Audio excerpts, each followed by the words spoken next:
This week's episode of Boundary Breakers, I interview Tommy Milner. Tommy is a personal mentor of mine and a fascinating and smart business executive, one of the smartest I've ever been around. Tommy is the former CEO of Remington Firearms Company, also the former CEO of Cabela's outdoor store, and served on the board of directors for Best Buy. Tommy provides a captivating and interesting interview, which is a unique peek behind the curtain of what it's like being in the board of directors of a publicly traded company. So stick around. You're really going to like this episode.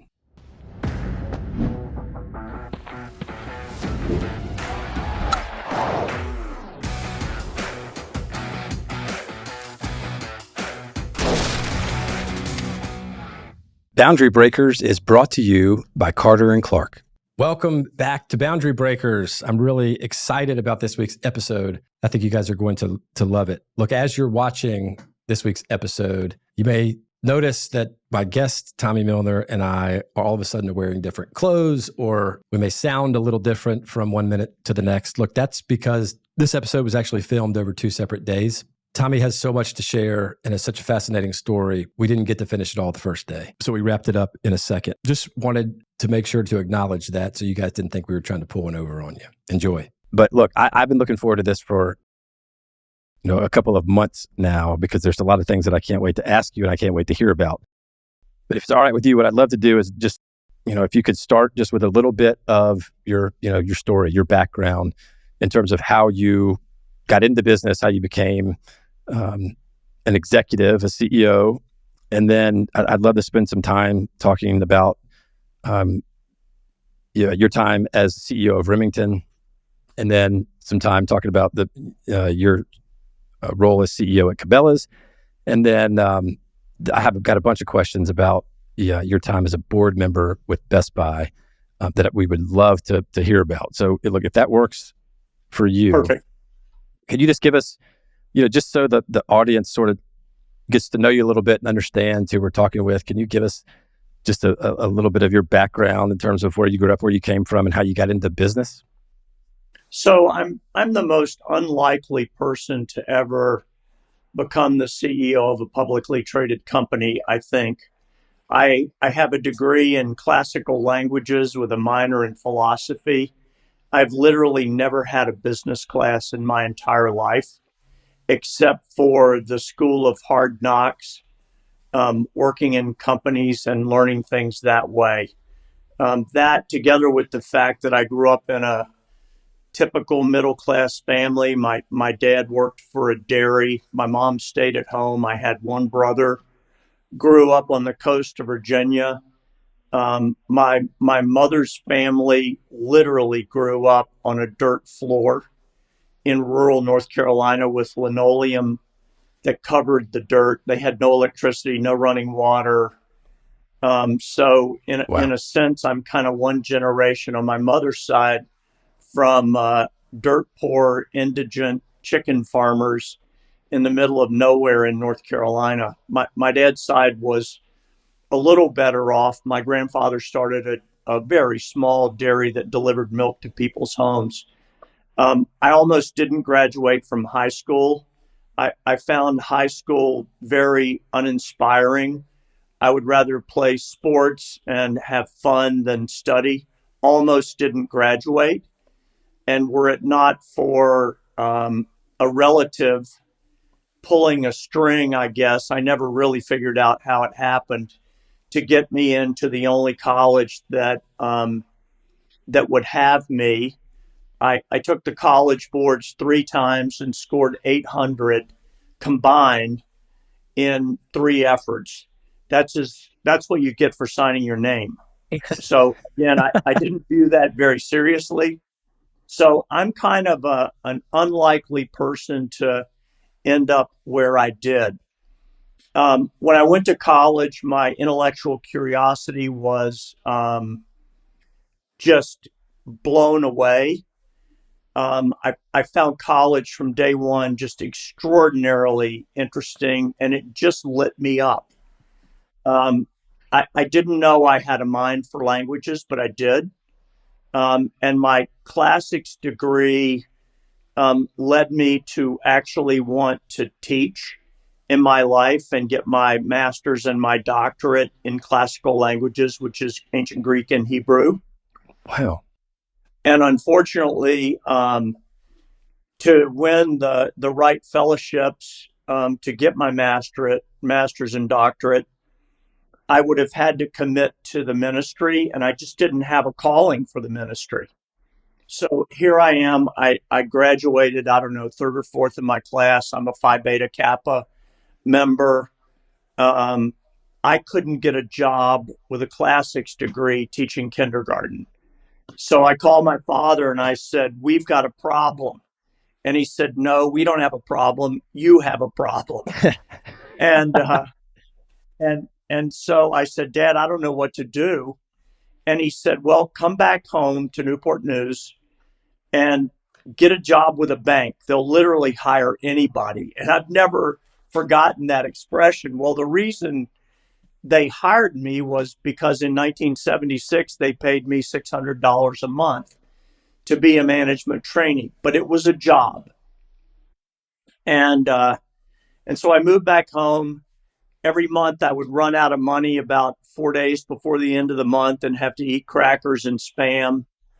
And my career was launched. Quickly realized that banking was not what I wanted in life.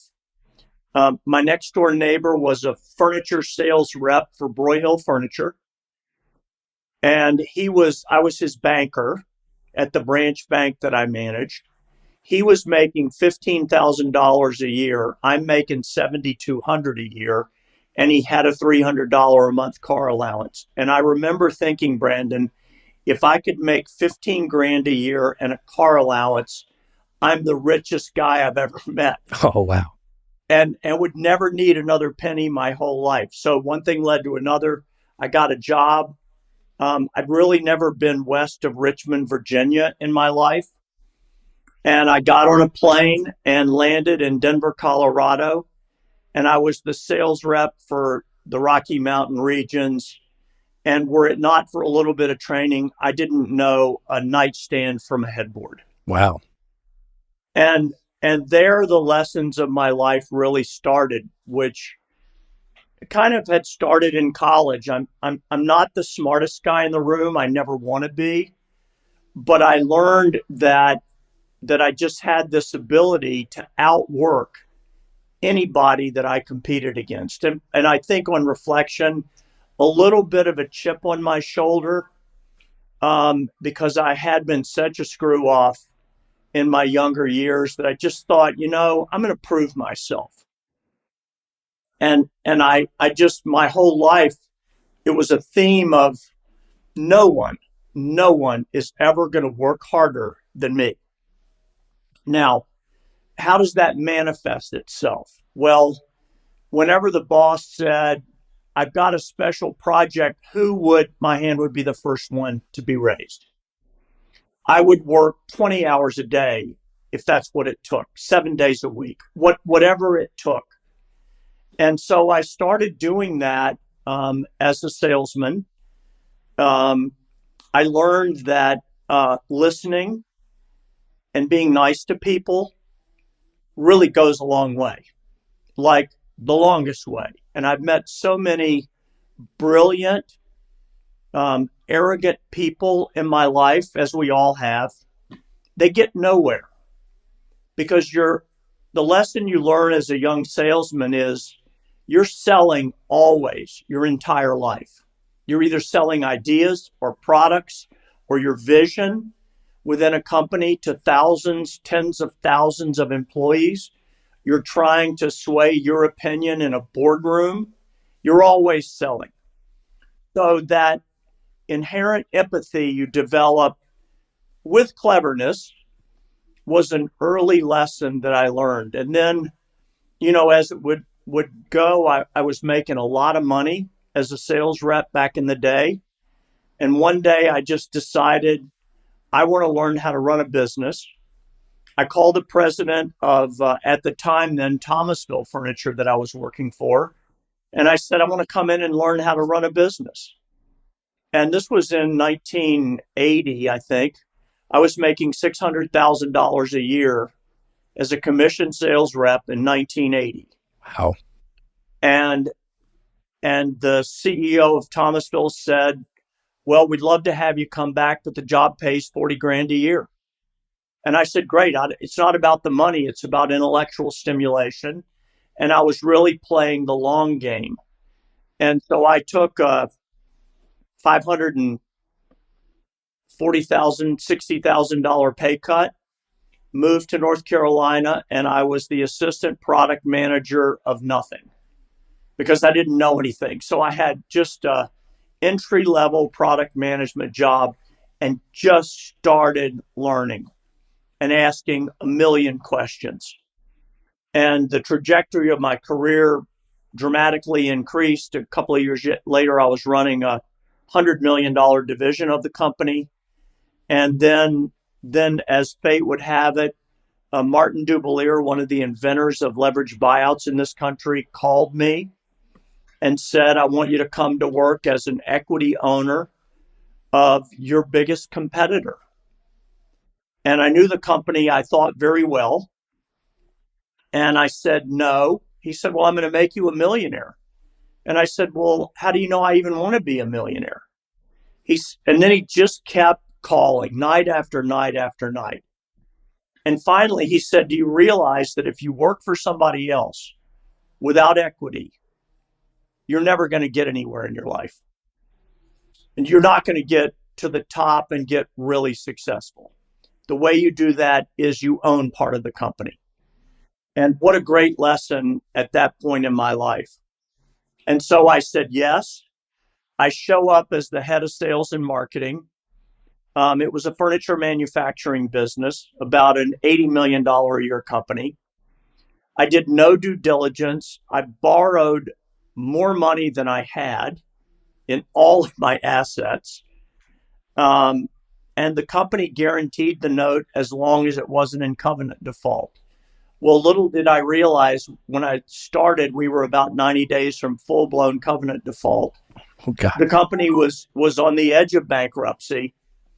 About a year later, they fired the chairman, the president, and I changed jobs. So my boss became my direct report, and I became the CEO of the company.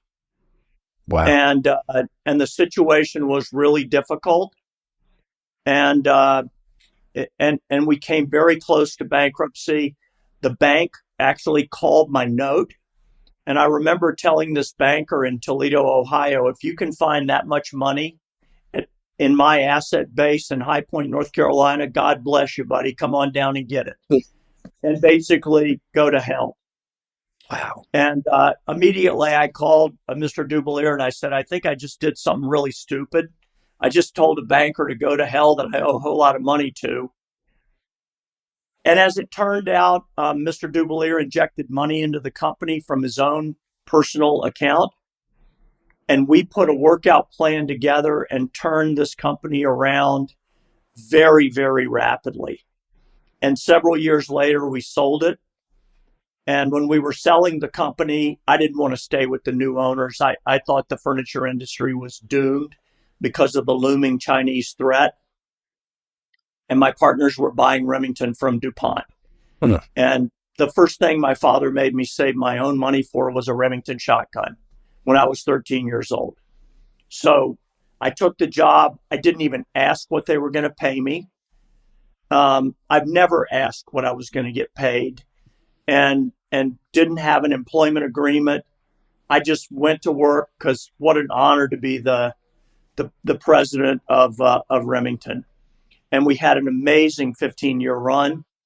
We sold the company, and I stayed for a couple of years in the transition, and then fate knocked again, and it was Cabela's, and I actually got that job, and my wife and I moved to Sydney, Nebraska, and it just made all my dreams come true. In all of this, especially the difficult times in the furniture business where I didn't know day to day if I was going to have a job the next day. I was a newlywed, and it was a great lesson that in order to be successful, and I don't mean this to sound light or anything like that, or trite, having a partner that supports you through thick and thin, especially the thick part, was liberating for me, because I would come home and my wife would say, "Well, did you make it another day?" "Yep, we made it another day, babes." Wow. And one day she said to me, "As long as I can have my job, my dogs, and you, we'll be fine." And that liberated me to be absolutely fearless, because there was I lacked a concern of failure, which I have lacked my entire life. I was happy when I was poor, and I've been happier being more affluent, but being poor never scared me, because I've been poor and life was great. So that took me 15 years at Remington and a decade at Cabela's, and we sold Cabela's in 2017 to Bass Pro for $5 billion for 10 times cash flow. And it was the crowning accomplishment of my life to lead that wonderful company with that kind of outcome for our shareholders. Wow. Wow. So that's it in 10 minutes. Yeah. Well, gosh, that was perfect. You've either told that story before, or you did a heck of a job putting it together, because that was a unbelievable sort of synopsis of your career. And look, I want to come back to Cabela's and then post Cabela's with Best Buy here in a few minutes. But look, I am fascinated by a lot of the things that you said, but I want to explore this issue of that you had no formal education in business, None. no finance background, no idea of how to manage inventory or a manufacturing process, yet you rose all the way to the top, relatively quickly, right, as CEO, and then were recruited. Well, you did a very good job in your original furniture company job, and then you were recruited by Mr. Dublier to go over to the competitor. I'm curious, Tommy, you've seen a lot, you've done a lot, obviously. Based on your experience, I don't want to put words in your mouth, but obviously formal education doesn't have a whole lot to do with it, right? What are the things that were critical, do you feel, that led to your success? Well, I've thought about that. One of the beauties of retirement is you get a chance to slow down a little bit and reflect on your life. And it's probably not always true, but it is your own reflection on how did this all happen? And I go back to my liberal arts education at Randolph-Macon College from 1972 to 1976. And what I learned was the most valuable tool that propelled me to be successful, which was critical thinking. Mm. And I'm not sure that a traditional MBA with a business degree, not a liberal arts degree, teaches you critical thinking, because it's too narrow. So I learned curiosity. Oh. I learned to read on everything from astrophysics to Kant and Kierkegaard and existentialism. Huh. I can read John Milton and Stephen Hawking, and they both fascinate me. Huh. But being a critical thinker, to be able to solve problems, to see both sides of arguments, and to ultimately have the wisdom to do the right thing, or at the worst, do the wrong thing unintentionally and then fix it quickly. But that skill of critical thinking and curiosity, I mean, you're a CEO. Nobody comes in your office and says things are terrible. That you say, how are things? Well, they're great. Well, a good critical thinker and a person with a lot of curiosity knows to ask the next question and then the next 5 questions after that to really peel the onion back and find out things aren't great. But that person or people lack the courage to tell you that. So that was a skill that I learned in college. Actually, even before that, our family dinner table, my parents always forced my brother and I at dinner every night to argue both sides of a political debate. The Vietnam War was raging.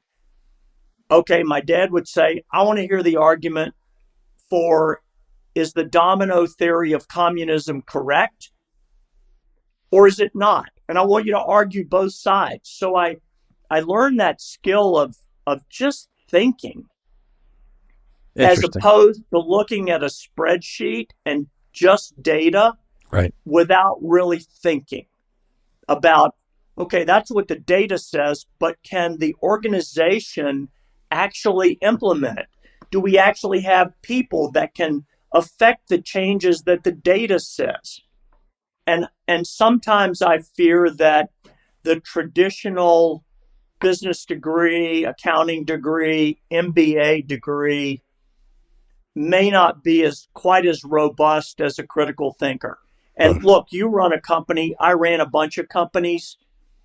Understanding a cash flow statement and a balance sheet, it ain't rocket science.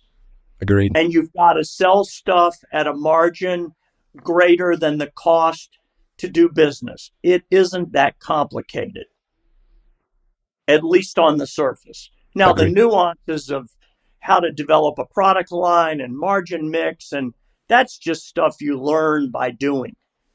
But the way I learned business were those days at Pilliard Furniture when we were on the cliff.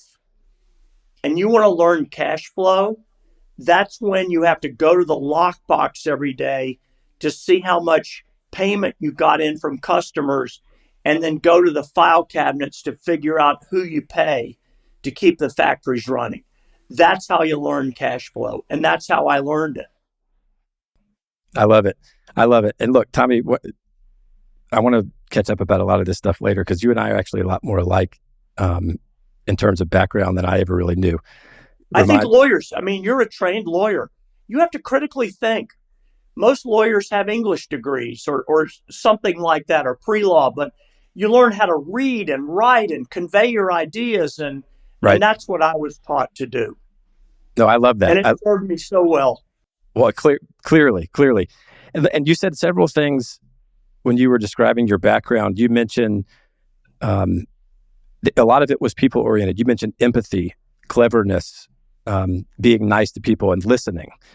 And look, in my experience, which doesn't, you've probably forgotten more about business than I know at this point. But in my limited experience, people ask me all the time, what's it like being a CEO, or what is my kids, what's work like, Daddy? And look, I always tell people that being an executive, being a CEO is all about people. It's everything. I'm curious if that was the same in your experience in terms of... Oh, for sure. And I think it was twofold. And I think you're learning that at Carter and Clark. It's not just people, it's the right people. Absolutely. And then setting the parameters for them to operate, hold them accountable, and let them do their jobs and Amen. Empower them to be successful. The burden of the CEO is, of course, you're ultimately responsible. But if you fall into the trap of trying to do the sales job, the finance job, the IT job as the CEO, I guarantee you're going to fail, because I've seen micromanagers, really bright people, they crater so fast because no good person will work for somebody like that. Right. So I think that it's that sixth sense that you develop with experience to let people take all the line that they want to take until it snaps off, and coach them along the way. But that's the key to success. The other job of the leader that goes hand in hand with that, and I deeply believe this as just one of my base principles, primary job of a leader, be it a CEO or the leader of an NGO or the president of the United States, the job of the leader is to take people places they never dreamed that they could go. So when I went to Cabela's, it was an IPO that had gone from $30 a share to $4 a share. Just because they weren't ready for the public markets, it's hard, and I was the only person out of 15,000 employees that believed we could get to $30, $40, $50 a share. And my driving goal was to get 15,000 people, which then turned into 30,000 people as we grew, to believe that we could get there. But at one point, I was the only one. And I would say, look, guys, with the stock's $4.50 now, we're taking it to $15. And I know they thought, this guy is crazy. We can't get there. But the job of the leader is to show the aspiration of how great we can be. I love that. Oh, right? It's just so true. You got to figure out how to inspire and get everybody to buy into the message, the dream, right? That's you gave me the goosebumps in saying that. I want to talk for a couple of minutes, if you're comfortable with it, about more about your time at Cabela's. So when you first got there, was it obvious that, you mentioned that maybe the company wasn't in the best place or wasn't at least on the optimal trajectory? Was it obvious sort of what the company was doing wrong or what was going on? To me, it was. I hoped at the time that my assessments were correct. Recall that Remington was a very large supplier to Cabela's. So I knew the company really well, albeit from the lens of a vendor, okay, which is only one aspect that you get on a company. When I got approached by the recruiters, and it became obvious that I was going to be a contender, I started doing just a lot of work on my own to try to understand the company. And one of the epiphanies I had, I got a bunch of the Cabela's catalogs. We were a huge catalog company. And it was the fall waterfowl catalog. There were, no exaggeration, 30 pages of decoys. Wow. 30 pages of decoys.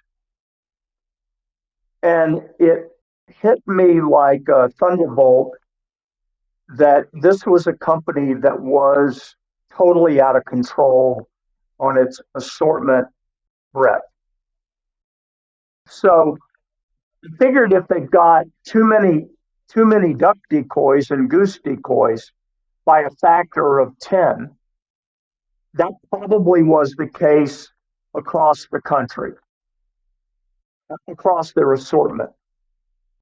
And I figured they probably had too many people, because if you've got too many products, you have too many people that support all those products.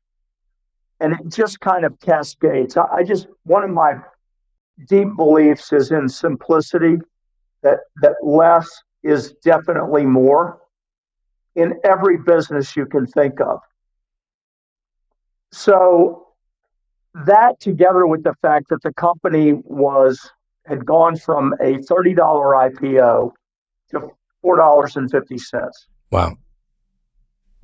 In a span of of 4 or 5 years, that told me, and plus what I read about the analyst, what their views are on the company were that this was a company that was experiencing a fairly rapid decline in return on invested capital. And as a public company, there is only one measure that matters. Are you increasing return on invested capital or not?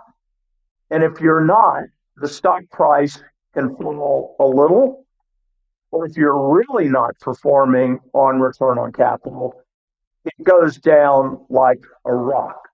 And that's what the company had experienced. So too many items, too many people, not effectively using their balance sheet correctly. And then to make matters really worse, it had always bothered me as a vendor. I never could figure out how the math was working on 160,000 square foot stores. I would go in as a vendor and think, how does this work? How does the math work on this? Well, guess what? I didn't know anything about retail, but the math didn't work. Interesting. So when I went through the interview process, I had a great conversation with the lead director, and he said, well, what do you think? And I just recounted to him what I just told you in 5 minutes. And he said, you figured it out. You want to fix it? And I said, sure. And on each one of those counts, I was just dead right. Wow. So one of the first things I did, we never disappointed one customer. That was the mindset that the company was founded on. One customer out of millions that you disappoint is a catastrophe. Well, you can't make everybody happy all the time. Now, how did that manifest itself? We kept ice fishing houses in inventory in June and July. Because God knows if somebody wanted one, we better have it. Well, that's such a poor utilization of assets that I said, look, we're not going to do that anymore. And it was a million other decisions like that. Right. And I think that the team was convinced I was ruining the company. And we just set about to thin the assortments out, to not have 30 pages of duck and goose decoys, to develop a store model that was smaller, albeit still enormous stores, 100,000 square foot stores, but much more financially productive and actually were accretive to return on invested capital. Wow. I love it. And we exited some people. We had some great people in the company. I brought in a few people. We used limited consultants to help us look at things. And that's when the turnaround really started.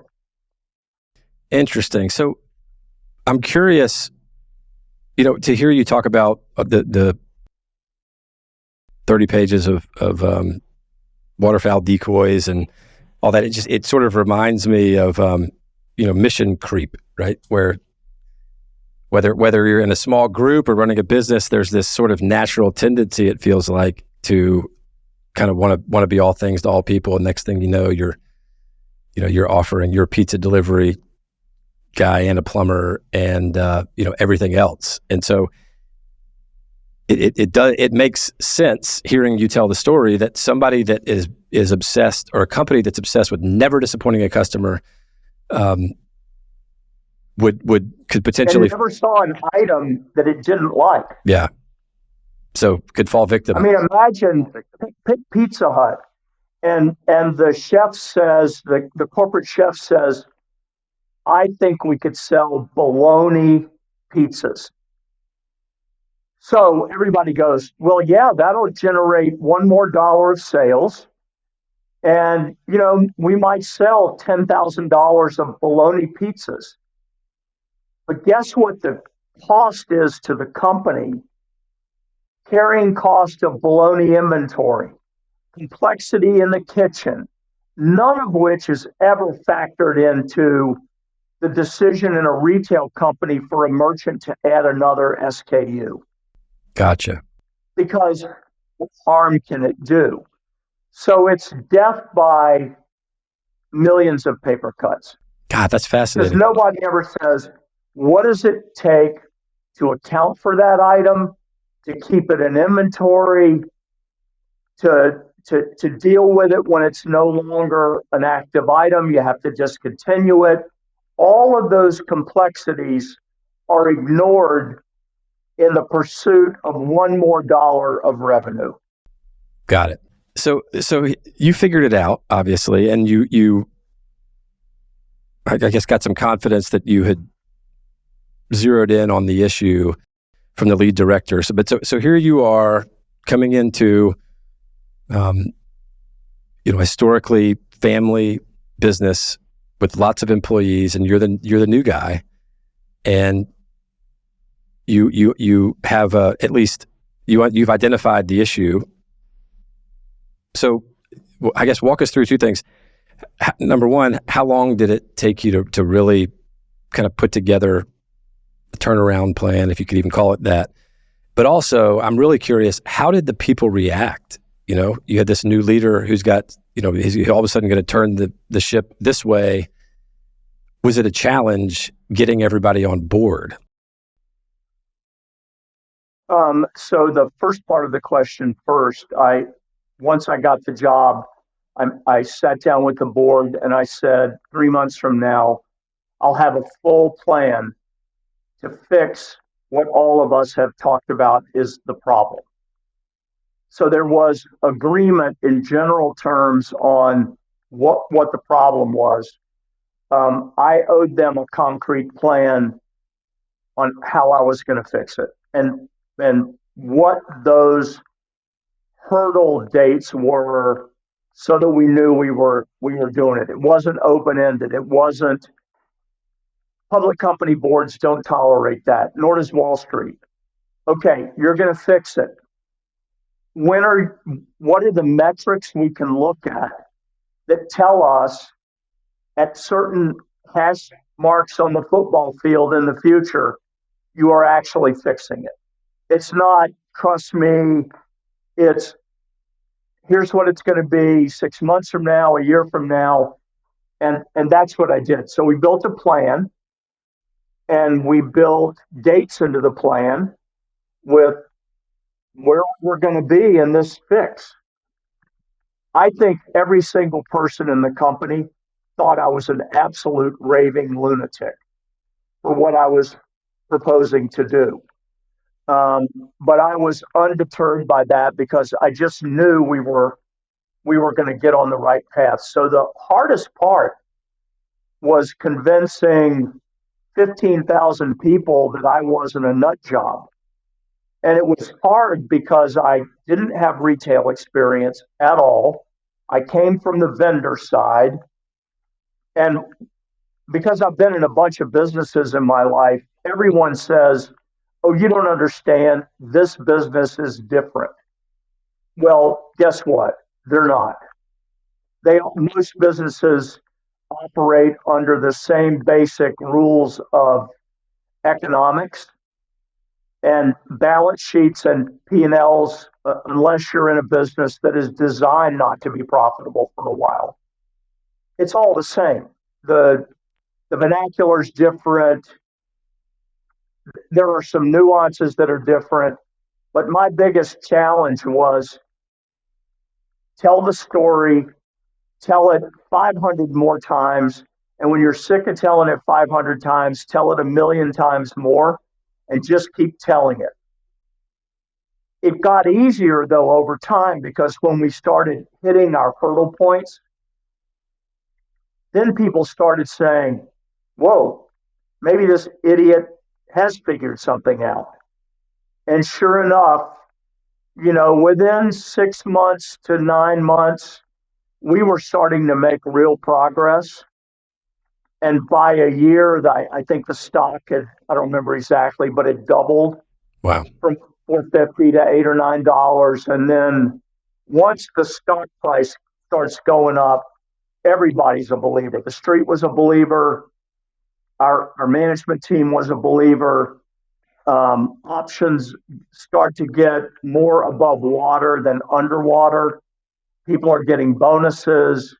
And that's when when you get everybody believing, then it was just my job to get out of the way and let them do it. Gosh, that just gave me goosebumps, because I bet that was the experience of a lifetime there after. It was unbelievable. Right there about sounds like about the 12-month mark, when you got the momentum going and what I was blessed with, because Sidney, Nebraska is a rural farming community. I never had to count cars in the parking lot at 6:30 in the morning. Everybody was there. The work ethic among our employees, not just in Sydney, but we just attracted a good outdoor hunting and fishing man and woman. They work. Wow. So I didn't have to worry about work ethic and work-life balance and all this crap that gets circulated today. People came to work. They worked early and left late. And if you can get people enthusiastic working at that pace, just get out of the way. That's so cool. That is so cool. So you got the momentum started after about a year. Tell us about how the Bass Pro merger came about. Well, let me back up a little bit. Going back to the fact that we were headquartered and founded by people of the earth. I mean, the Cabela's family, they didn't come from money. They grew up in a very small farming community. And so the abhorrence to debt ran very deep in the company. So we had 90 stores. Every single one of them we owned, paid cash for, didn't owe a penny on any of our stores. Wow. We were a debt-free company. And we owned one of the most prestigious credit card banks in the world. It had the highest FICO score across 3 or 4 million people of any credit card portfolio in the world, to include American Express. Our average FICO score on 4 million customers was 800, 797 to be exact. So we were a retailer, but we were a retailer and a bank. So we were a bank holding company under federal law. So just like JP Morgan Chase. So just to... The bank is based in Lincoln, Nebraska. It had 500 people that worked there. We funded the receivables. We ran the bank, and it issued the Cabela's credit card, the Cabela's Visa credit card. Okay. And it was almost half of our net income. Well, the beauty of that was it was a money machine. The negative to owning a bank is that banks don't trade at the same price earnings ratio that retailers do. You get dinged because you're a bank. So it had always been a source of aggravation on Wall Street. When are you going to get rid of the bank? What are you guys in the bank for? Your multiple would be even higher. And we would say, rightly, the bank is the cornerstone of our loyalty hooks in our customer, because they spent money, they got points, and it brought them back to buy more stuff with their points. It was an amazing drug. We used to laugh, and with a truthful laugh, that we really believe most of our customers had a credit card, Cabela's credit card, so they could get free stuff and their wife would never know about it because they used their points. And we're talking about a big bank. This is a $1 billion bank, very big bank. Wow. So that had been a source of aggravation with Wall Street. So the stock went from $4.50 to $70 over a 5-year period of time. And then there was a downturn in the gun business, which happens. Boom, gun business is very up and down over time. So we had a dip in the gun business, which was only 10% of our business. And the stock fell back to $55. And it didn't happen in a day. It happened over months. And one day I got a phone call from an activist in New York, Elliott Capital Management. And Elliott Capital called to advise that the following morning they would be filing a public 11D document that they owned 11% of the company. And they said, we'll let you know what our demands are. And a couple of days later, they did. So they didn't, the family owned about a third of the public company. But the way activists work, they didn't own 11% of the company. They owned a lot more because they create these what are called wolf packs. So they were partnering with every other major shareholder. And here was their premise, which, if you didn't care about the company, purely from a financial engineering standpoint, they were right. Sell the bank, lever up all the real estate, and pay huge dividends to the shareholders by levering the company up. All of which made me sick at my stomach because the company had been able to grow for 60 years because we had ultimate financial flexibility. So when I started the turnaround, there was never a concern about covenants or defaults, or we didn't owe anybody anything. Yet, if you were just trying to make a quick buck, they were right. And they said, look, if you fight us, we'll have a proxy war and we'll come after you with everything you've got. And these are really tough people. And the long and the short of it was we didn't have a leg to stand on.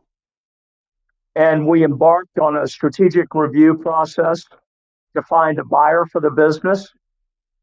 And that's what we did. And after a year-long process, Bass Pro offered us $63.50 a share, and we sold the company to them.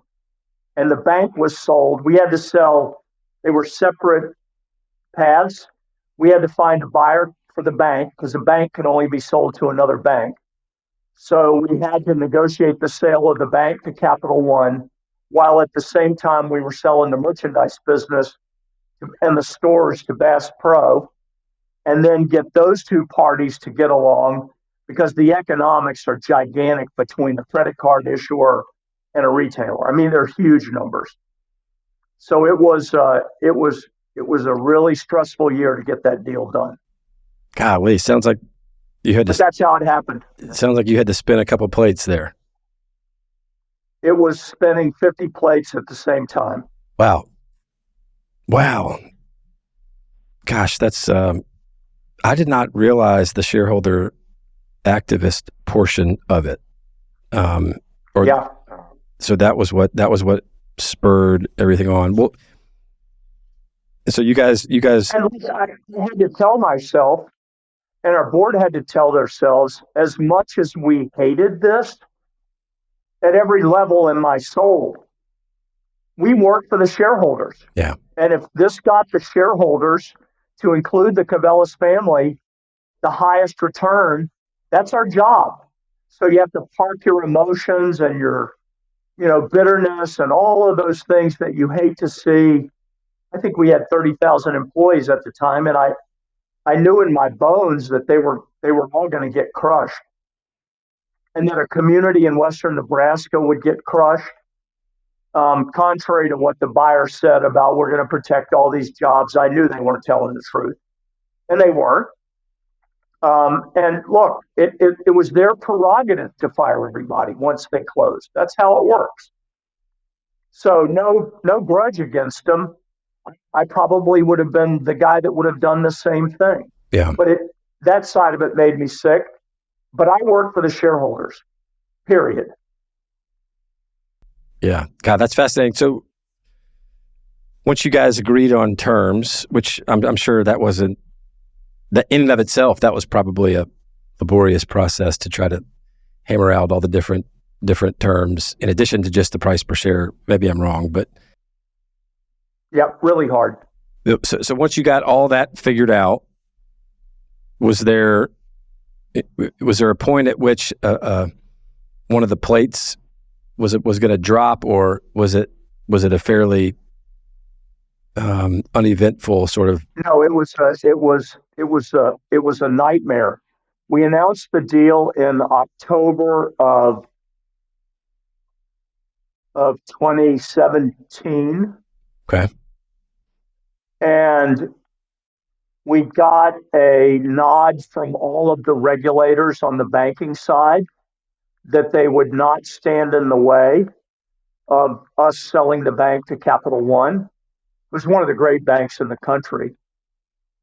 And so with that nod, we announced the deal. And the stock immediately went from mid-50s to $65 or so. And a month later, we got a note from the regulator of Capital One, which is the Office of the Comptroller of the Currency. They call it the OCC, objecting to the transaction. And we later learned that there was an individual in the general counsel's office who just decided, for whatever reason, to throw an absolute chainsaw into the gears of this deal getting done. And what followed was a regulatory nightmare that took the deal. Our deal with everybody had a 1-year expiration. So the deal had to get done within 365 days. It took 359 days to get the deal done. We got the approval from the Federal Reserve a week before expiration of the deal. Wow. And if it had blown up, I would have been personally bankrupt, would have gotten fired. The board would have been fired. The company was already shattered. Once you announce you're selling a company, everything changes. People leave. People don't pay attention to you anymore. They're looking out for themselves as they should. And so it was a nightmare. I worked 18 to 20 hours a day for a year, 7 days a week. Good gracious. Well, so when you guys got the nod from the regulators, I take it that whoever it was that decided to put a stick in the spokes was not part of that initial group that No, it was overruled by the senior people at the Federal Reserve, most notably Jerome Powell, who was head of applications at the Fed at the time. He's now the chairman of the Fed. Yeah. And he's the guy that stepped in and said, look, this isn't right. This is not right. And we were fortunate to get Synovus, our friends, yeah, to hold the receivables until Capital One cleared a regulatory issue that they had with the regulators in a whole different part of the bank, not even in the credit card part of the bank. And that was the red herring that this attorney used to block the process. Gosh, so in the time that has passed, has anything come out, or has anybody learned anything about why this particular individual in the government decided to? When you sell a public company, there is a definitive proxy that's filed. In the definitive proxy, It's got every gory detail of what happened. Oh, really? Yeah, every gory detail. Oh, is it public? Well, you filed it. I guess it is, right? So, Yeah. It's a public document. well, I'm going to need to. That sounds like some really interesting reading. Knowing you for like I do, and having heard a little bit of the details, I'd love to take a look at that. So, yeah, you mentioned our friends at Synovus. Great company, great bank. It sounds like, and from what I've heard you talk about in the past, sounds like they sort of, swooped in and came to the rescue and helped. They saved us. They did.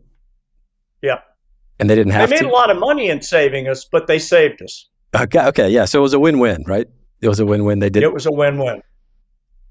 Gosh, Tommy, you gave me the goosebumps when you talked about how you turned things around, and in 12 months you guys were kicking butt, and then amazing how the tide turns, right? Next thing you know, you are wondering whether you're going to be jobless and broke because one person in the federal government decided they just didn't want this to happen. Be an ass. That. So in the banking system, for decades, the regulators always have a thing, whatever the thing is, and it's basically a way for them to come in and get the banks to pay enormous fines. At the time, the thing was AML, anti-money laundering initiatives. So anytime the bank suspected that funds coming in and out of the bank in any fashion were being used either knowingly or mostly unknowingly to the bank, that money was being used for human trafficking and money laundering and all, they just came down on them like a ton of bricks. I mean, hundreds of millions of dollars of fines. Wow. And I don't know what the thing is now, because thank God I don't have to worry about it anymore. But that's kind of how the system works. The banks are defenseless. What are you going to do? Argue with your regulator? Yeah. So they pay the fines, and the regulators have a scalp. And, in some cases, people did do bad things. In this case, Capital One's a great bank. And it didn't even happen in the credit card bank. This was in a whole nother part of the bank. There was an allegation. They were under a consent order for anti-money laundering issues and were having to remediate it. So this person said, we can't allow them to do a transaction anywhere in this enormous institution until they remediate that. So that's when Synovus stepped in and said, hey, we'll hold the receivables, the credit card receivables. And when Capital One is done, we'll work it out with Capital One. Interesting. So were the credit cards were the Cabela's credit cards that the Cabela's bank issued, were those like a standard Visa card where you could use anywhere? Oh, yeah. Most expenditures were outside of the company. Oh. And yet you accrued points Gotcha. that allowed you to buy free stuff. And what hunter or fisherman or camper doesn't like free stuff? I gotcha. So it's like the Delta Amex card, but it's the Cabela's Visa or whatever, so that you get free. And it created loyalty like you can't even imagine. Gosh. So was that bank created? How long ago was the Cabela's bank? In the 90s. Okay. There was a company called MBNA that started the branded credit card business in a big way. And the Cabela's brothers said, we really need a credit card, and nobody would return their phone call. These, yahoos in Western Nebraska, who are they? And in their cleverness, they found a bank in Lincoln, Nebraska, a family-owned bank that was doing some co-branded credit cards. and they had a buy-sell agreement on the portfolio that if either institution was sold, the other could buy the book of business at book. And the people that owned the bank, the guy that ran the bank in Lincoln, never thought it would be out of his family because it had been in their family for over 100 years. That worked until his two sisters, they were approached by Wells Fargo to buy the bank. And the brother said no, and the two sisters said yes. And the bank got sold, and the Cabela brothers executed their buy-sell agreement. And we owned a bank in Lincoln, Nebraska one day. For book value. Wow. And I think the size of the bank was around $100 million. And when we sold the company, it was a $2 billion bank. Holy cow. Did the bank have traditional deposits and every other service that No, it was funded by CDs over $100,000 and the commercial paper market, Gotcha. where we were a giant player. Gosh. So I had two hats. I had a bank hat. I was the CEO of the bank. We had a guy in Lincoln that ran the bank, but I was responsible for the bank and also for the retail business. So I got to live in two worlds. Well, that's interesting. Well, so how different are they to run? How what? How different is it to run? Is running a bank versus running a retailer? As different as night and day, but the same simplicity formula applied. And what I learned very quickly was that I didn't need to worry about the bank. The place was running like a Swiss watch. Wow. That's great. It's interesting that highly regulated businesses like banks run very efficiently because regulators are looking at every single thing that you do. Yeah, so So I learned like in 5 minutes, do not screw with the bank. Let the bank run. Fix the retail business. Do not worry about the bank. Oh, that's funny. I had no idea. That's really cool. Well, so the deal went through, thankfully. What's happened since then? Did Capital One win? Did Bass Pro win? If the book was being written, what would they say? I think they would say it was a fantastic deal for them. Our company and Bass are very different companies. They're in the boat business. When you drive by one of their stores and you see all those boats, they made every one of them. They're vertically integrated in boats. So they're a fishing and boat company that has a little bit of hunting. We were a all-in hunting company that had a little bit of fishing and a few boats that we bought and didn't make any money on. So what Bass got, were 90 boat showrooms. So it was, I've never asked because I left at closing. I've never asked, but I've got to believe it was a fantastic acquisition for them, which is why they paid us so much money. Yeah. And Capital One got the highest FICO portfolio in the world. So I have to believe they're doing great also. Yeah. And our shareholders won.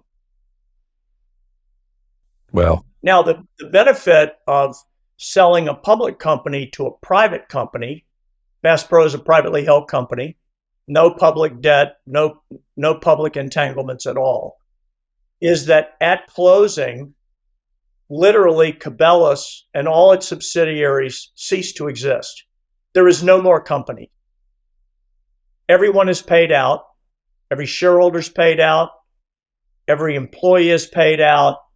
Every healthcare is funded. Bonuses are paid.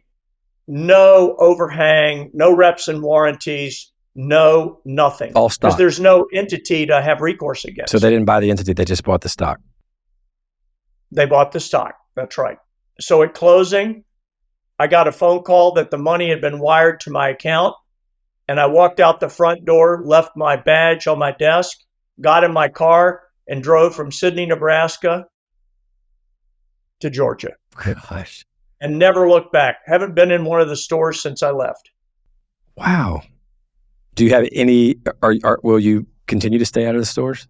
Has that been on purpose? Yes. That's been on purpose?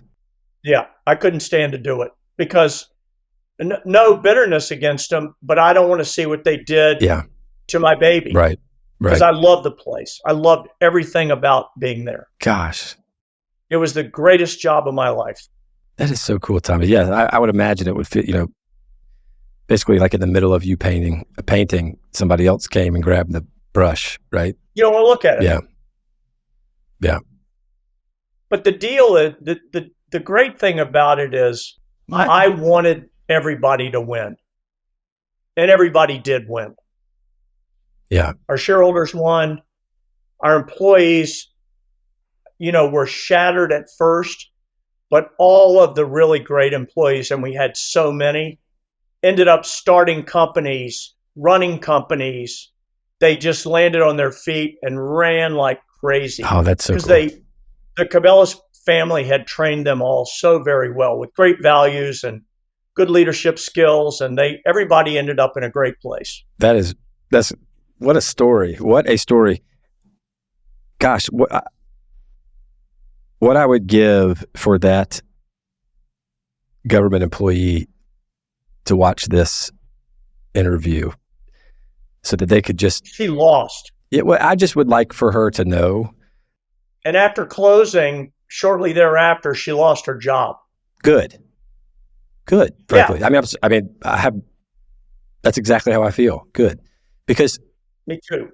All of you just went into great detail about how everybody in that transaction won. And it was a very good thing for several very large businesses and thousands of people. Yep. And one person almost made it not happen. Anyway, don't want to harp on that too much. I'll get over it, but it just burns me up. Government at its finest. So you drove from Nebraska down to Georgia. At some point, you got a phone call from another big retail business. Is that right? Well, I got that phone call in 2014 to go on the Best Buy board.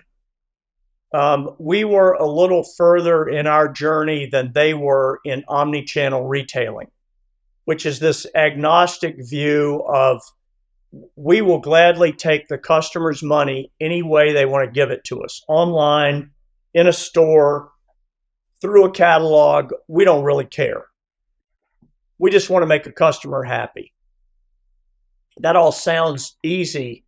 It's actually hard as hell to do because of the IT complexities, and it's a really hard thing to do. But we were several years ahead of what Mr. Jolie was doing, and he and I met. We liked each other a lot, and still do. And I got a chance to go on that board, and he was experiencing, the same thing that every other troubled company has, kind of lost direction a little bit. People were demoralized.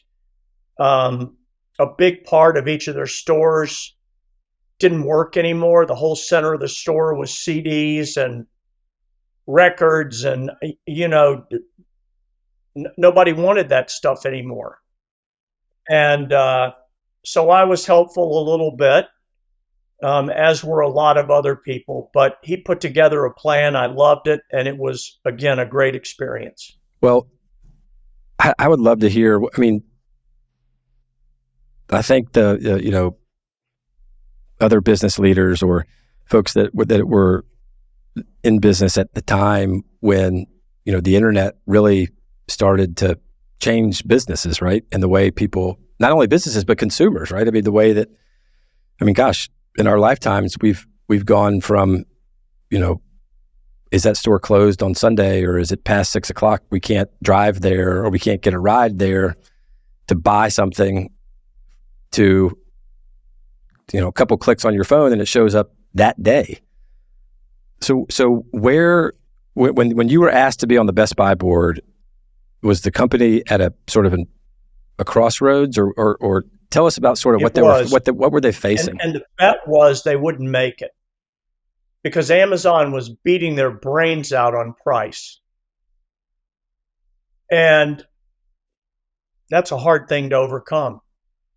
But Hubert Joly believed that if we got the stores vibrant and we got enough cost out of the company without disrupting the place totally, we could reinvest that savings in price and match every Amazon price and beat them on service because we had the Geek Squad.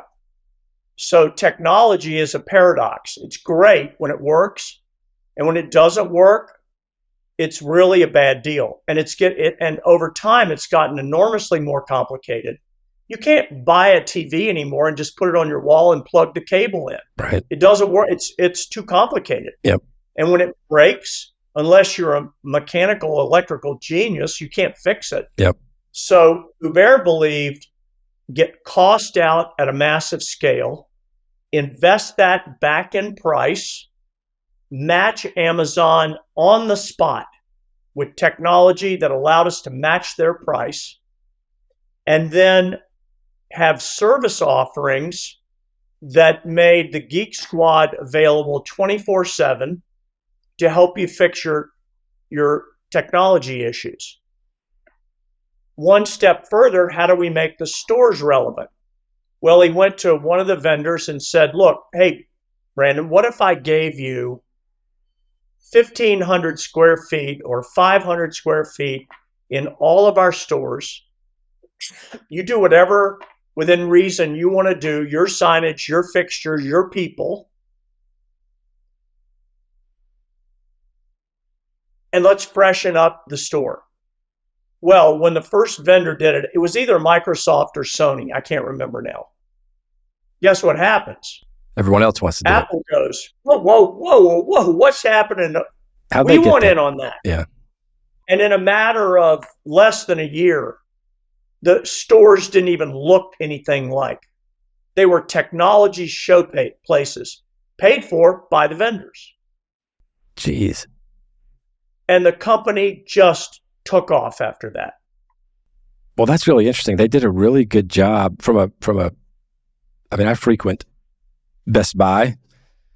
I can't say regularly, but when I have some type of needed TV or technology need, they did a really good job keeping their branding, right? I mean, because the way that it seems to me it'd be really easy to all of a sudden it kind of turns into a flea market, right? Where it's just this building that's been subbed out to a bunch of different vendors. Yeah, it doesn't look like that at all. And he was mindful of that. So gosh, that seems to me to be a really interesting but very smart tightrope to walk. But again, emblematic of my deep belief that simplicity is the key to success. He could articulate the strategy in 4 sentences. Get cost out, invest it back in price, refresh the stores, and have the greatest people we can have, and watch the assortments. And use service as a competitive differentiator. That's the strategy. Interesting. Anybody could understand that. That's really interesting. Brilliantly simple. Let me ask you about the physical retail spaces.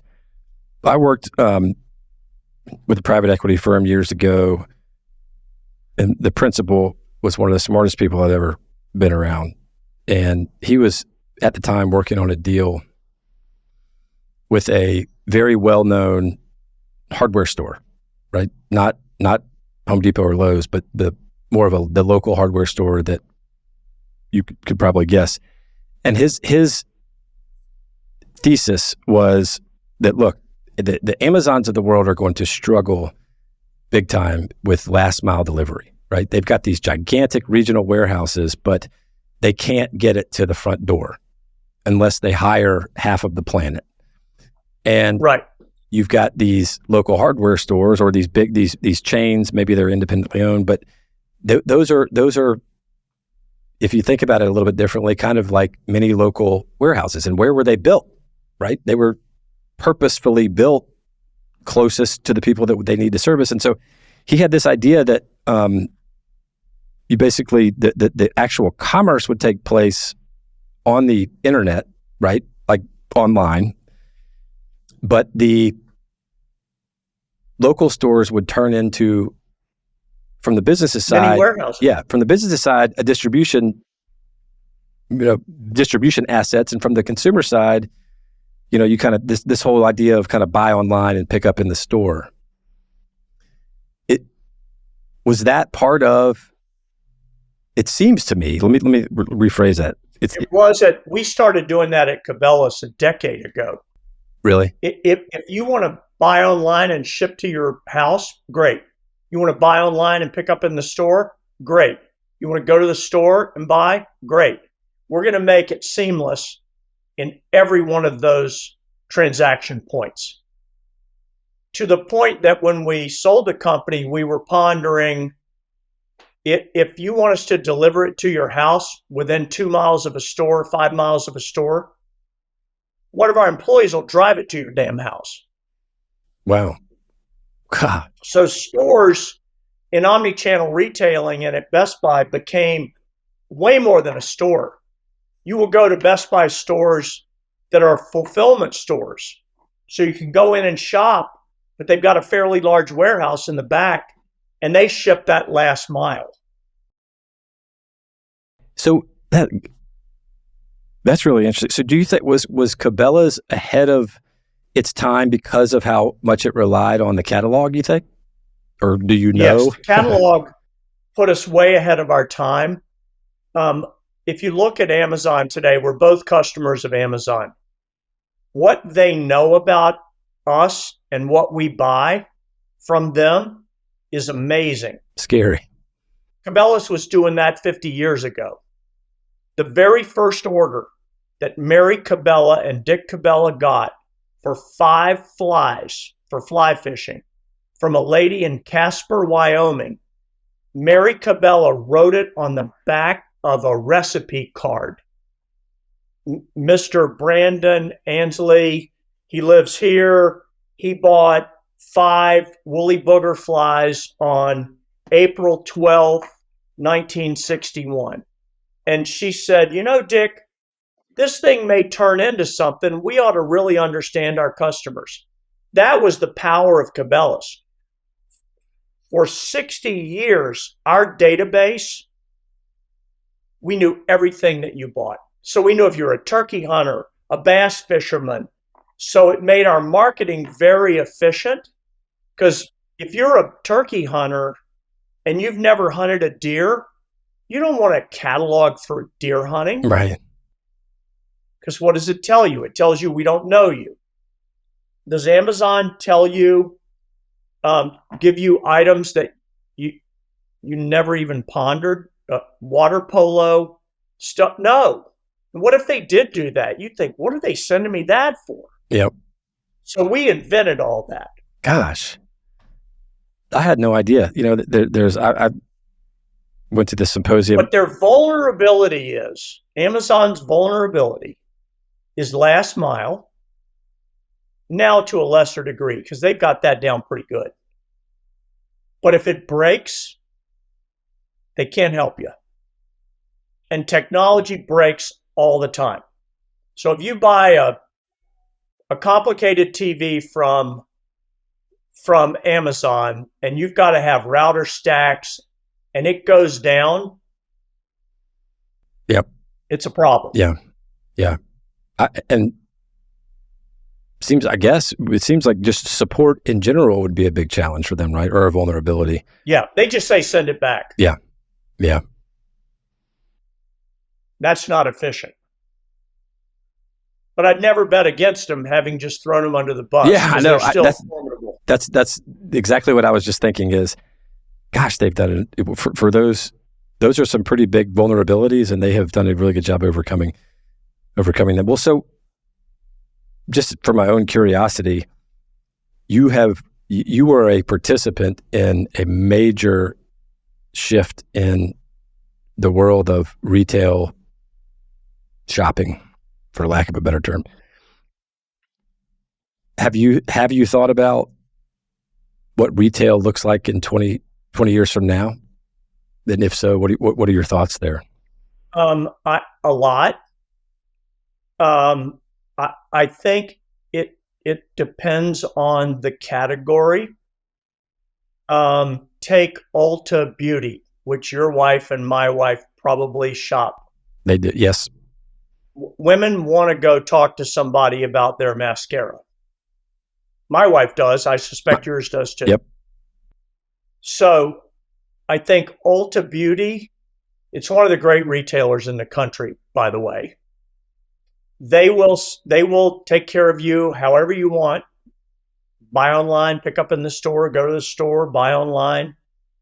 But I think a company like that has got a very stable footprint for their retail stores for a long, long, long time. 20 years, who knows, but a long time. Home Depot and Lowe's, you got to go in and look at the screws and nuts and bolts and light fixtures, and you want to see it and touch it. I'm looking for one of these. I need one of these. Yep. So I think they're in great shape for the long term. Somebody like Kohl's, man, I don't know about that one. Do you need to go there to buy cheap apparel? They're kind of between Amazon and Walmart, which is a bad place to be. So they've really struggled trying to find the mix of what does the store do and look like, and because you don't buy inexpensive apparel online and pick it up in the store. You don't really do that. Yeah. So a lot of the deep discount retailers like Five Below, and I just saw Dollar Tree's really struggling. There's some that are, but it relates to the category that you're in. Yeah, that's interesting. I could see that. So the ones that you mentioned that are struggling seem to be more of it's just a local sector. Yeah, like just almost like a location that sells a certain type of thing, as opposed to something that is inextricably tied with a particular. And I think, Brandon, what we're seeing also as a concurrent tide is the emergence of the vendor retailer. So Columbia, North Face, Carhartt, Danner Boots, I can keep going. All of our big vendors. Nike even, I guess, right? Guess what? Nike. They all have enormous platforms for e-commerce. So the vendor is now the competitor. That really impacts specialty retail a lot. Because how do you grow your margins if your vendors are selling the customer as well? So did you run across that at Cabela's? Did you did you guys compete? It was just starting. And what was that conversation like? We sold the company. It would be very difficult today because costs rise, and if you can't raise gross margins to some degree to offset those rising costs, it's a slow decline into oblivion. Well, yeah, there's no possible way to be able to compete against the actual manufacturer, right? Or creator. Right. Gosh. Right. Yeah, I had never thought about that, Tommy. That's interesting. That's really interesting. Well, so I'm curious if you still have the energy. I would love to hear about another one of your experiences. I mean, you've served on lots of different boards and you've had lots of different executive roles, but I know one of them, you also served on the board of Total Wine, or Total Wine and More, I guess it's called. Is that right? Yep. How did that come about? A recruiter friend called me and said, "Would you be interested?" And I said, "No, I'm busy. I've just got a lot going on." Mm-hmm. And then I got a call from the chairman of the board at the time of Williams-Sonoma, which I think is one of America's really great companies. And this guy's name is Adrian Bellamy. I adore him. He's the savviest retailer other than Bernie Marcus and a couple of other people that I've ever met.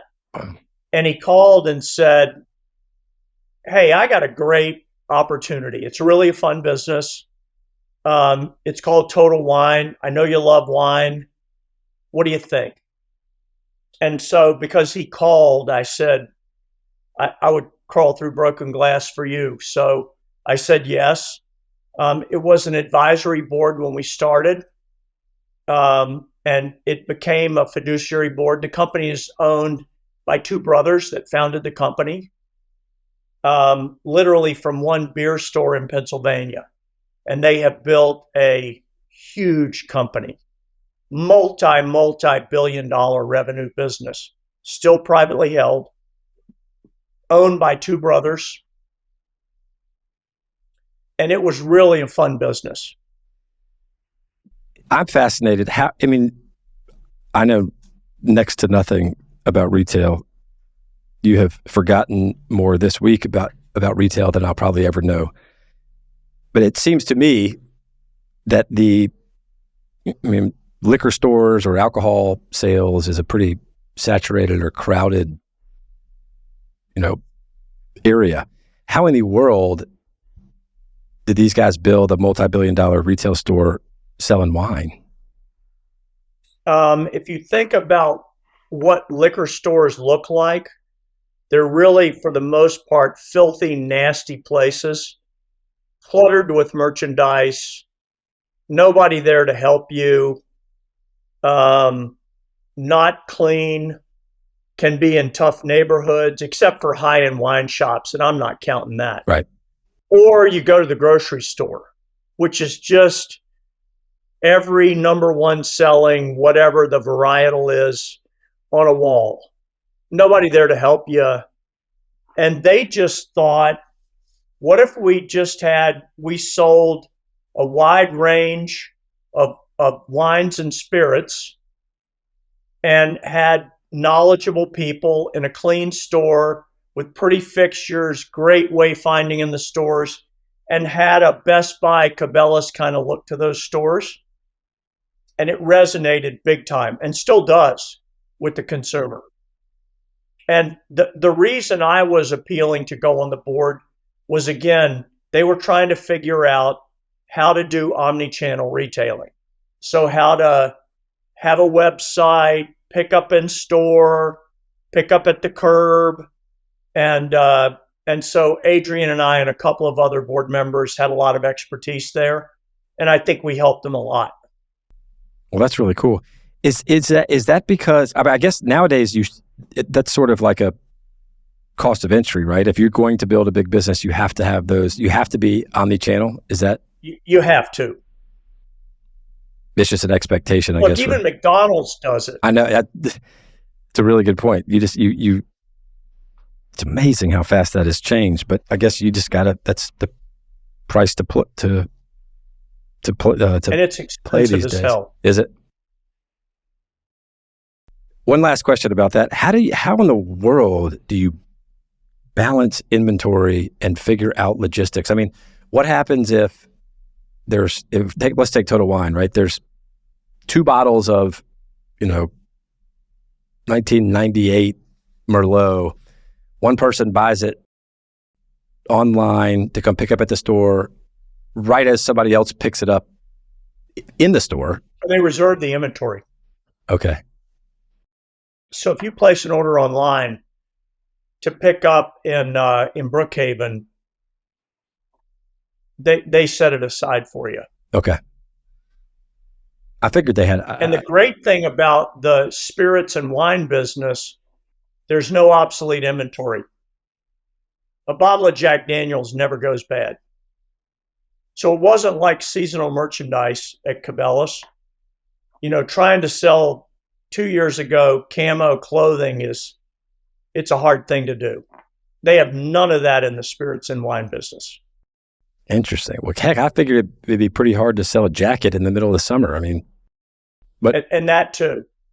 Gosh. But as Total Wine grew, one of the genius points of the two brothers, they developed a very extensive private label business. So you go into a Total Wine and you'll see Spirits Direct and Wine Direct. Those are direct relationships in brands that Total Wine created with the best bottlers in the world, from the Bordeaux's to the Brunellos to the best cabs in California. We have private label. We had private label at Total Wine that had a nice private label margin premium to it. Interesting. So that made the margins better, and at scale, which they're at scale now with 275 stores, I think. It's a powerhouse business. Interesting. We're big buyers of Costco's private label wine. Yeah, same deal. Interesting. So is that a what's the retailer's strategy there? Is that a margin play, or is that a loyalty, or? It's a margin play and a loyalty play. Okay. You can only get Kirkland wines at Costco. Interesting. Gosh, I'm realizing how little I know about retail, Tommy, and how complicated it must be to run one of those businesses. Fascinating. Well, kudos for what I learned, Brandon, in my retail life, which was only the last decade of my career. I thought manufacturing was hard. Manufacturing, it's so easy compared to retail. Retail is just so hard because it moves at the speed of light. And when things are broken, you have to fix them with the car going 100 miles an hour down the road. And it's really hard. Gosh, well, kudos for making your mark, Tommy. I mean, you impacted a lot of people's lives and created a lot of success with your vision and your execution of that. It's got to. It was fun. It's got to be pretty cool. Got to be pretty cool. Well, so if you could, if thinking about looking back on all this stuff and looking back on your career, if you could go back in time and talk to younger Tommy, who was just sort of getting into the mix and the business side of things, what would you tell him? Well, we actually did that a lot. We did a lot of leadership development work with our high potential stars at Cabela's. A formal leadership training program. Our C-suite, in conjunction with some outside resources, taught all these classes. And what came of that was really extraordinary. Generations behind us have a lot of different viewpoints on how they want to live their life. And what I used to tell the folks in these meetings were that there were a handful of things that really shaped my career and my success. One of them was, if you want to be geographically restricted to where you're willing to go and move, you will severely limit your opportunities. Because in a big company, when the boss comes in and says, Brandon, we've got an opportunity in Schenectady, and it's a big opportunity. We need you and your wife to move to Schenectady. And if you come back and say, Guy, if it was in San Diego, I'd be interested. Well, let me tell you what the boss says to himself. Okay, great. I want to offer him an opportunity again because he wants to live in Buckhead. Don't do that. Do not fall into that trap. If the job is in Siberia, take it. Second thing, when the leadership team says, we need somebody to go run this skunks program, before they even tell you what it is, raise your hand and say, I'll do it, even though you don't have time because you're doing your day job. Take it. Be the first one to raise your hand. Third thing is, and this is a big one that nobody wanted to hear. The young leaders would always look at me and say, how do you manage work-life balance? And I would look back and say, I don't understand your question. No, like, how do you balance family and work and make it all? I don't understand what you're talking about. And I would string them along for a while. And then at the end, I would say, okay, I'm just kidding you. But let me be serious. If you think you can rise to the top of a company and become successful beyond your wildest dreams and have work-life balance, you are dreaming. There is no such thing. To be successful requires enormous sacrifice. You need to have a partner and a family that understand, and you've got to do your best to take care of them. But I can tell you, folks, if I told you the number of weddings, funerals, church deals, golf tournaments, you name it, that I missed to be great, the list is long. So forget about this work-life balance crap. Companies are self-serving, and they want the best people who will work their tails off so that the company can be successful. And there's no other way around it. God. So those were the first three. And then the last one I would always share with them. They would say, how did you map your career out? Like, how did you plan to do this job, then that job, then the next one, and you're going to be guys, I don't know what you're smoking, but stop. It worked. This worked for me. I never looked past the job that I was given. And when I was given a new job or promoted, I never thought about the next job. I didn't allow myself to do that. That's a fool's thought process. What I decided was I am going to do the best job of anyone that's ever had this job. I'm going to work harder, longer, do whatever it takes, sacrifice whatever to be absolutely excellent at the task that you've given me. And over time, what I learned was that gets you recognized. Not your results necessarily, and not your failures. It's your dedication to hard work, being the first one there, the last one to leave, motivate your team, attract talent, support them. That's what gets you promoted. And I said, look, I can tell you all that now because I'm at the top of the house and I oversee 35,000 people. Don't you think for a second I know who's working their ass off and who isn't? You think I'm at the top in a bubble. Oh, I'm not in a bubble. I've got my people all over the company that are telling me who's really kicking ass. That's what gets you noticed. Gosh, I'm so glad. And it's those four things. It's that simple and that hard.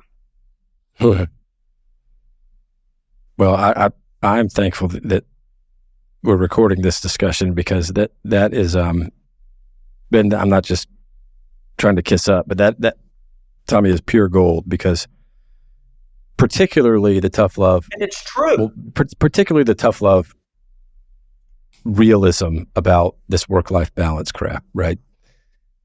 It's crap. Yeah. There's no such thing. Well, and just I can't help but be reminded of, look, I mean, the title of this podcast is Boundary Breakers. It's about talking with people that have made it to the top, made it to the pinnacle. And I am sort of a really annoying about continuing to asking, how did you get there and why and what's going on? And to a person, every single person I've talked to, it's just it at some point in the interview, it pops out that they are in some way, shape, or form obsessed with, whether they're a professional soccer player, right? It's not about like, oh, do I want to do this or not? It's a fire that they have inside of them. It's a fire that they sometimes wish wasn't even there, right? Like that they're that they answer to. It'll wear you out. Yeah, and I think it's a foregone conclusion that in any organization, yours or Cabela's, from a large number of employees to a small number, there's a bell curve of performance. So you've got on the left side of the bell curve, you've got some small percentage of people that aren't good and are going to leave, that you're going to fire, or that just aren't up for it. On the right end, you've got the high performers that are just all in, got the fire, game on, let's just go kick ass. And then you've got the group in the middle. And I used to say to the folks after the tough love talk, it is perfectly fine for me. In fact, I would respect you if you just came to me and said, look, Tommy, I don't have the fire. I want to come to work every day and do my job to the best of my ability. And at 5 o'clock, I want to go home and be with my family and be at every little league game and every peewee football game. And if you come to me and say that, I will respect you more than you can imagine. Because the world is run by first sergeants, not by generals. So it's okay, but don't have expectations of financial independence, of the joy of leading large numbers of people, of owning, winning, if you're not willing to pay the price. Be in the middle and just say you're in the middle. Right. That's fine. The company can't run with lunatics like you and I. If everybody was like us, yep, the company wouldn't work. So I was always very conscious to say, look, if this is not for you, don't fake it. Just say you're not up for it. Nobody's going to hold it against you. Do your job and go home at 5 o'clock. Yeah, that's But don't ask why you're not getting the biggest bonus, biggest raise, right, next increase. That doesn't work. Right. I love that. And I think that these are things that I think can be uncomfortable to talk about. Well, not they can be uncomfortable to communicate, right? I think that behind closed doors, people are more than willing to talk about how so-and-so wants to go home at 5 o'clock, but then thinks he needs to be CEO or she needs to be CEO. But they're less willing to tell that person the truth, no matter how harsh it seems, directly to their face. And so I think that's really admirable. It also, your 4 things, Tommy, also remind me, was talking to one of the Delta Force guys, and he was recalling early in his career. Man, you talk about sacrifice and work-life balance. There's no such thing in that world. Exactly. Well, it was the exact same point that you made, and I thought it was fascinating. He said early in his career, I think he was in Germany, and there was one of the Delta Force guys was coming and giving a presentation about what it was, and they had hand selected 5 or 6 folks that they thought would be great candidates, and he heard about it and slipped in And it turns out there ended up being like 20 or 30 people in the room. And, he gives this unbelievable account of what this guy says in terms of how he was describing Delta Force. But toward the end, some people raised their hands with questions. And one person said, so, how much does it pay? And the guy said, if you are somebody that's going to ask that question, then you don't belong. You're not the guy in Delta Force. No. And somebody else said, well, how often do you get transferred? And he said, if you're going to ask that question, don't even try, because you're not the person for Delta Force. The person that is going to be successful is the one that never even thought about how much it pays or how much the mission in front of their eyes. Yep. That's all that mattered. And the mission. It just, your 4 points. I'd love to figure out how to shout those from the rooftops to, like my kids' generation. Well, they're not for everybody. So, and that's okay. Yeah. Yep. But we are fortunate to have people like you that have run the race and can look back and say, not because somebody told you, but because you experienced it and you went through it, and to share these lessons. The greatest mistake, Brandon, I made in my entire career. I was 32 years old. I had just left a Fortune 100 company to go work for Michael Dubalier's dad in this bankrupt furniture business. And I was the VP of sales and marketing. I was so full of myself that it was disgusting. And I worked for the president of the company, who was one of the smart guys I've known in my life. God rest his soul. He was a blue-collar guy from the south side of Chicago, from an Irish Catholic family, had an MBA from the University of Chicago, but a blue-collar in his bones guy. He didn't take shit from anybody. So hotshot me walks in his office and says, "Hey, John, I'd kind of like to know when my next raise is going to be." And 30 minutes later, I said, "If you'll just fire me, you won't ever have to look at me again." He absolutely ripped me to shreds, starting with, "So you've got the balls to walk in here as much as you're being compensated, and you don't think I care more about the people that work in customer service that are making probably at the time $8 an hour? How dare you? They're the people that make this place tick. I can find 20 of you." And I mean, he ate me alive. Years later, we laughed about it. But from that day forward, to include every big job I had, to include Cabela's. When I went to Cabela's, I never asked what they were going to pay me. Not one time. Didn't ask how much stock I was going to get. The lead director said, "What do you want?" I said, "Whatever you pay me will be fair. If I do my job, I'm going to do really well here. If not, I get fired," which is as it should be. But man, did I learn a lesson that day. I just wanted to crawl out of his office. Wow. So, but it sounds like he reacted that way because he saw something in you and wanted to invest in you and coach you. He did. But you had it in your pre-notes to me. Yeah. There's a book that later he asked me to read, much later. Okay. And it's called The Servant Leader by James Autry. And that book changed my life. The Servant Leader by James Autry. Autrey. James A. Autry. Why did it change your life? Because it...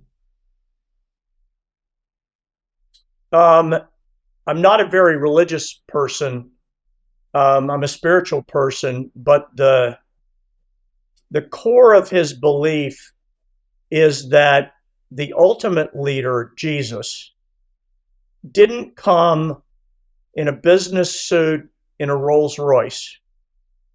He came as a servant of God, God's son who was serving people in need. He washed the feet of people. That's the leadership lesson. You are here to serve, to think about that lowest level person in the company and have empathy for them and know that your decisions can make their life better.